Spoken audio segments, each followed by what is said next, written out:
Why don't we start by you introducing yourself and telling people why you decided to start a chapter of Mothers Demand Action here in Connecticut?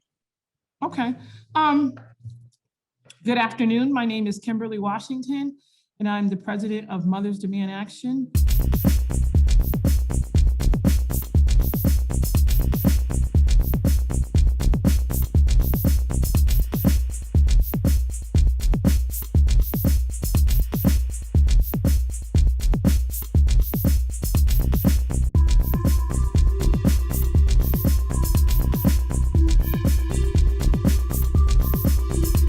Currently assisting families of Greater New Haven, Hamden. I have a nonprofit called Mothers Demand Action. The reason why I decided to create this organization is because of the increase in gun violence in the city of New Haven. And also one of my neighbor's sons were killed by gun violence about 6 years ago. And he was also my student at Hamden High School. Now, you're a And that's the teacher? reason. I'm sorry? Are you a teacher? Yes, sir. Oh, you are. So you work at Hampton High School. So you are involved a lot with the youth. So Yes. what are they saying about the violence that they are constantly deluged with? Well, the young folks are first and foremost right now is it's COVID right now. So there's nothing for our young teenagers to actually do. They can't even go to the parks because the basketball hoops are down now. There's really nowhere for them to go, and they're also online all for like 7 hours. And so the young people now are basically, they're going to the streets. This is why we see an upstick of a lot of violence that's going on, not necessarily just in New Haven, not necessarily just in Hamden, but it's all around the world. And the reason is because of COVID. COVID has some very strict regulations that I'm going through myself right now with my dad. Oh, we all are.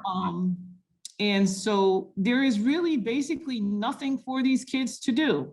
Schools are closing down at a certain time. The evening activities are picking up a little bit, but not a lot. And because of restrictions. So what do you think normal teenagers like to do? They will go outside.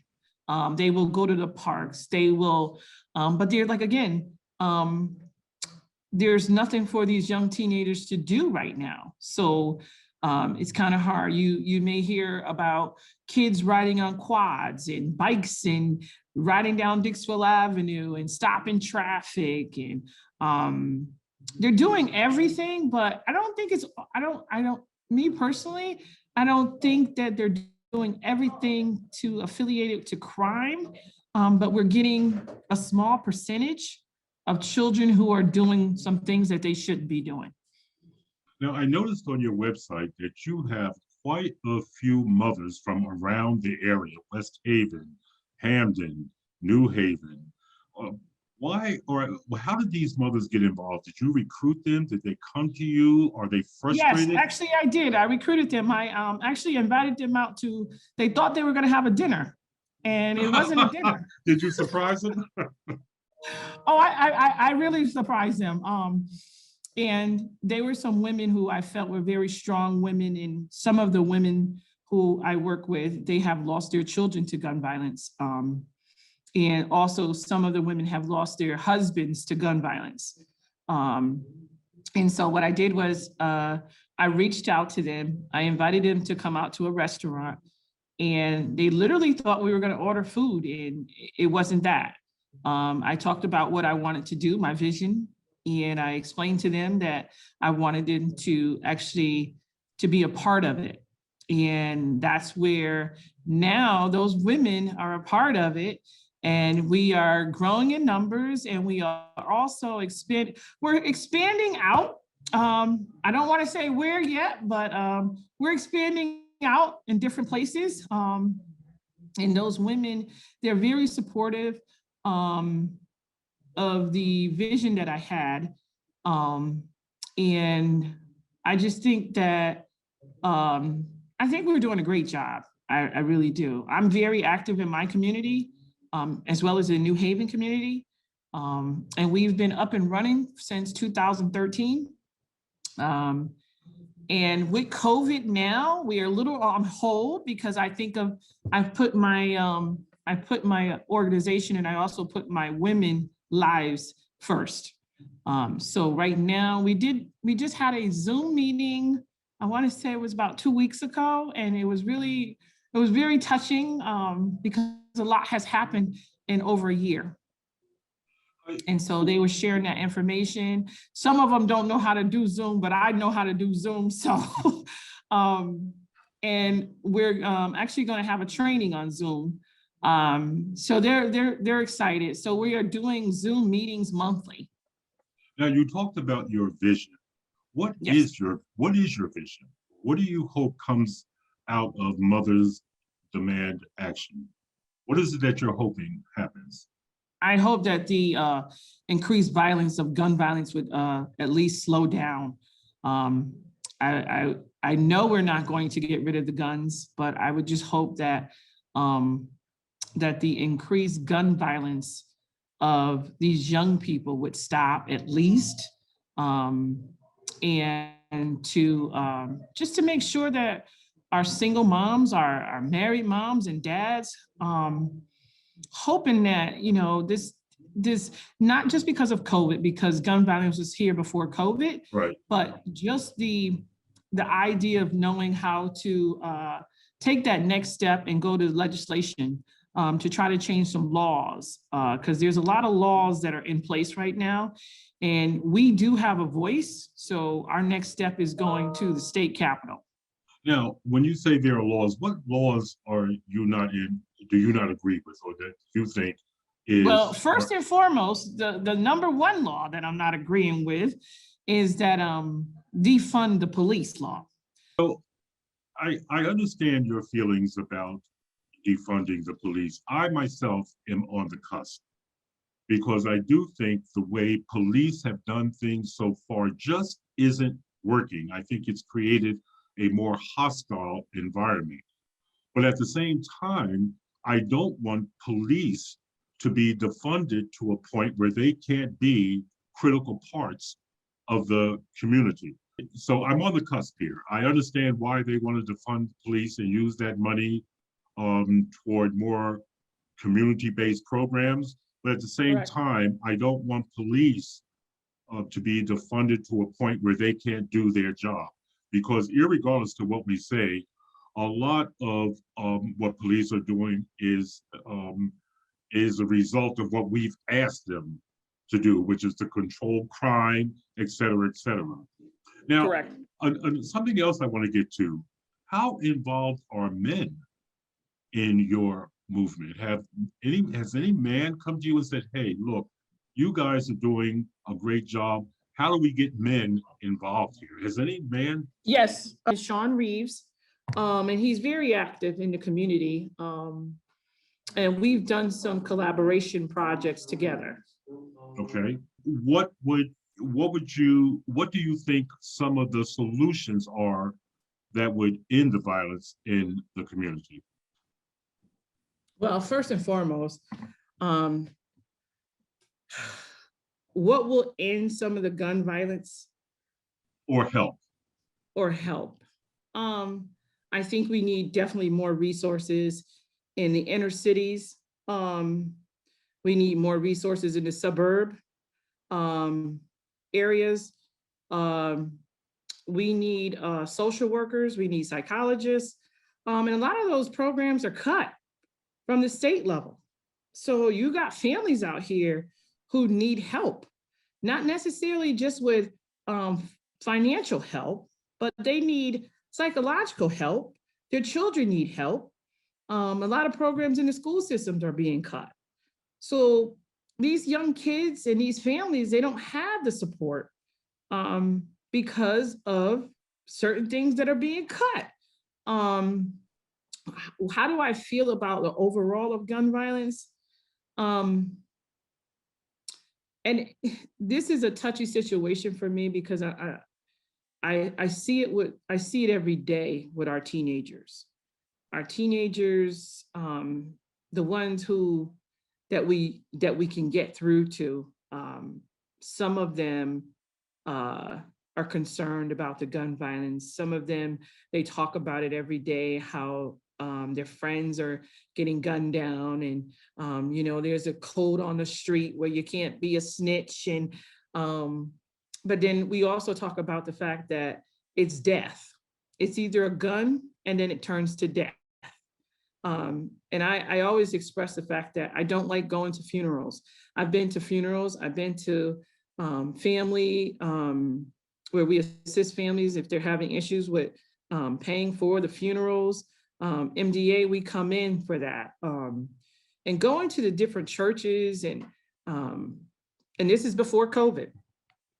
Um, Guns, I don't know if Mr. Walker, I don't know if we're gonna be able to get rid of them. They're here, they're here. And has it changed since the year I graduated? I graduated in '88.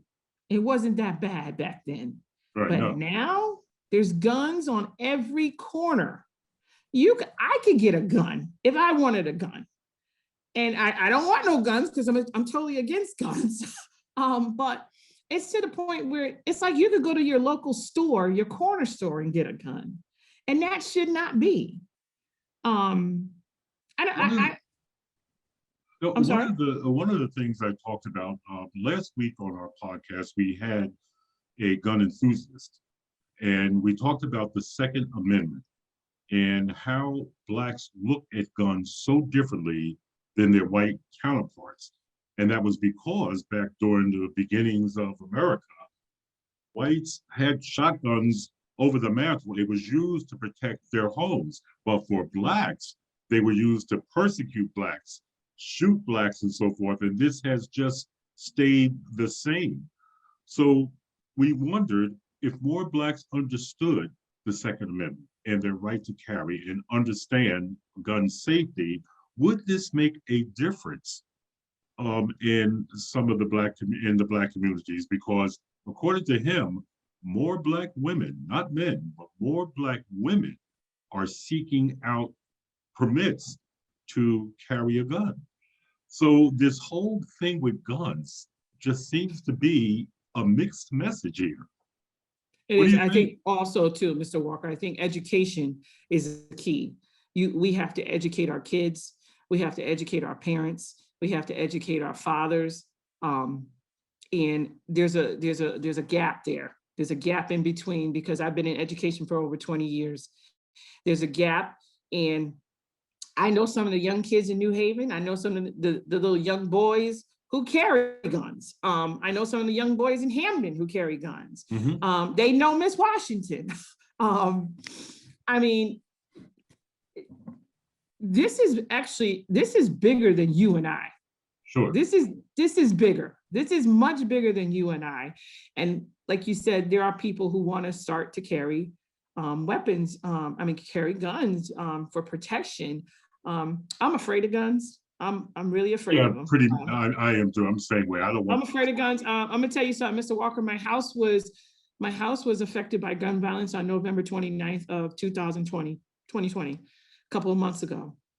I won't be the same. I was in my home with my elderly father, who's 81.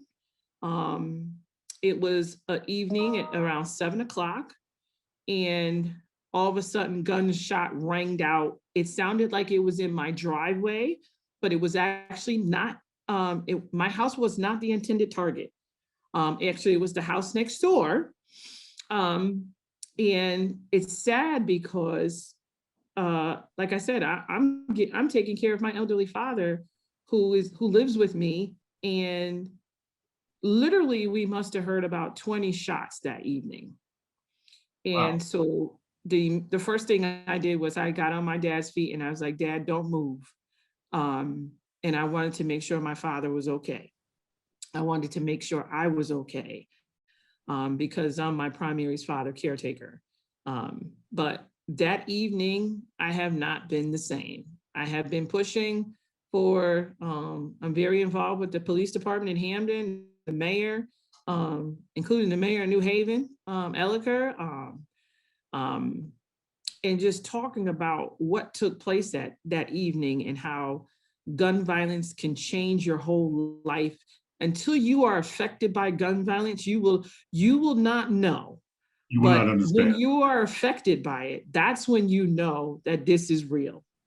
And And these are, from that incident, um, I now literally, I have an alarm on my home, and I have cameras up, which I've always had cameras up, but now I've increased some more cameras at my residence. But now I used to put my alarm system on at like 11 o'clock at night. I put my alarm system on now at 4 o'clock, which I shouldn't have to. no, I mean, what you're saying to me, these are the things that people should not have to do. You should not have Right. to put a protection around your home so that somebody Correct. doesn't enter. It is insane. And It is. the other thing you brought up is that you and your father were potential victims of just random gunfire, not something that you've done, not something Right. that you've been involved in. And we've had too many kids that have left this earth through nothing that they were doing. Young ladies in a bar, just out Yeah. having a good time, life just Right. taken away.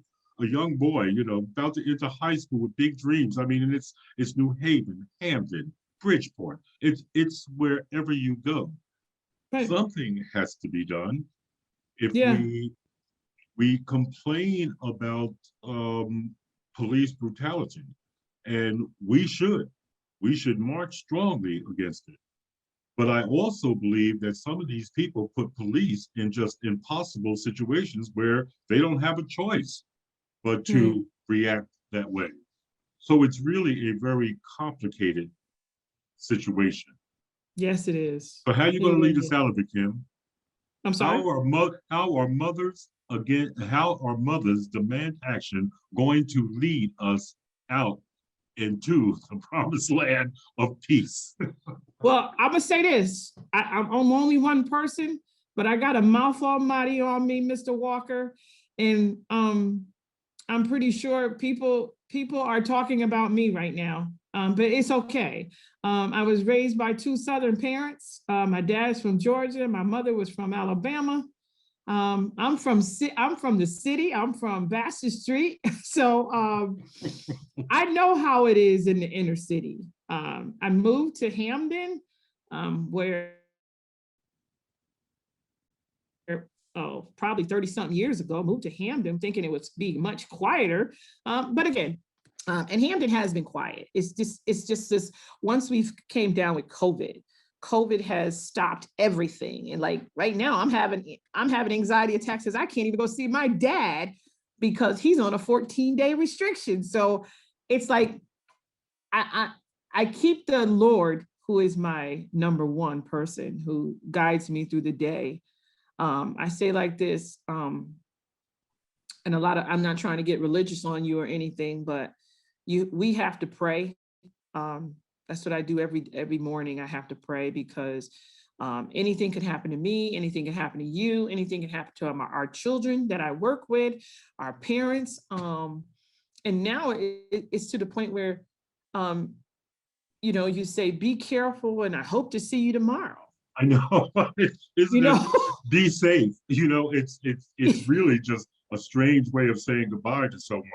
Don't get Right, shot. Don't get shot. right, right. But Because you could be anywhere. You could be at the grocery store. You could be at the bank. You could be at the pharmacy. Anything can pop off.